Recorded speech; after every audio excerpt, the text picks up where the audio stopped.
I never wanted to tell this story, but the day I lost everything was also the day I found myself. And the moment I said hello, my entire world changed because on the other side of the line was not the man I loved. It was a stranger telling me something no woman should ever have to hear. Ma'am, I'm calling from Memorial Hospital. We found this number listed as emergency contact. For a second, I couldn't breathe. My heart sank. I felt the room tilt. I kept telling myself, this can't be real. Maybe it's a prank. Maybe it's a mistake. But the voice was calm, too calm. Ma'am, we need you to come immediately. It's about your husband. My hands went cold. I dropped the phone. Everything inside me began to shake. When I reached the hospital, his bed was empty, not because he was gone, but because he had walked out, left, disappeared, without a word. The nurse told me he refused treatment. He looked scared, confused, like he had seen something that broke him. And then she said something even stranger. He kept saying one sentence, over and over. He kept repeating, I'm sorry. I never meant to hurt her. Those words hit me harder than anything because only two people knew what he had done, me and him. But before I could ask more questions, my phone buzzed, a new voicemail from his number. My heart froze. I pressed play, and what I heard destroyed me. He was crying. I had never heard him cry, not like that. His voice was shaking. I messed up. I ruined everything. I don't deserve you. I don't deserve this life. I'm so sorry. Then silence. Then a deep breath. Then, I hope one day you forgive me. The voicemail ended, and something inside me broke in a way I didn't think was possible.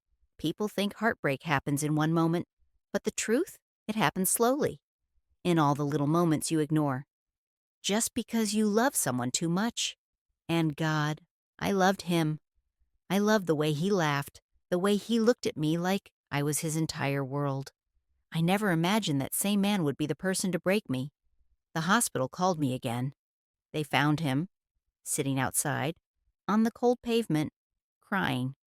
When I reached him, he looked at me like a broken child. He whispered, I didn't cheat on you, but I lied.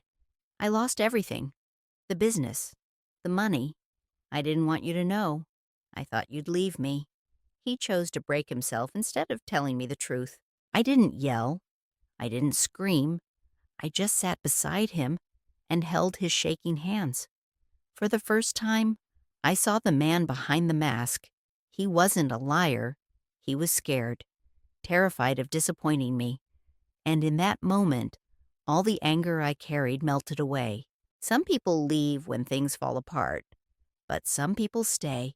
Because love isn't about perfection. It's about staying when it's easier to walk away. We went home that night, both broken, both hurting, but together. And slowly, pain became healing, and healing became strength. If you're listening to this, maybe you've been through pain too. Maybe someone broke your heart. Maybe someone disappeared. Maybe someone lied. But hear me. You are stronger than your heartbreak. And one day, your story will become someone else's hope, just like mine. A week after everything happened, I found a letter. It was hidden in the drawer where he kept the things that mattered most. The envelope had only two words written on it, for you. My hands trembled as I opened it. His handwriting was messy, like he wrote it during one of the nights he couldn't sleep. He wrote, I know I failed, not because I lost the money, but because I forgot that the only real thing I ever had was you. I felt tears roll down my face as I kept reading. I wanted to protect you from the truth, but in trying to protect you, I ended up hurting you. You deserved honesty. You deserved better. I'm trying. Please don't give up on me. I folded the letter against my chest, and for the first time in days, I cried not from pain, but from relief. Because sometimes healing doesn't happen in a moment.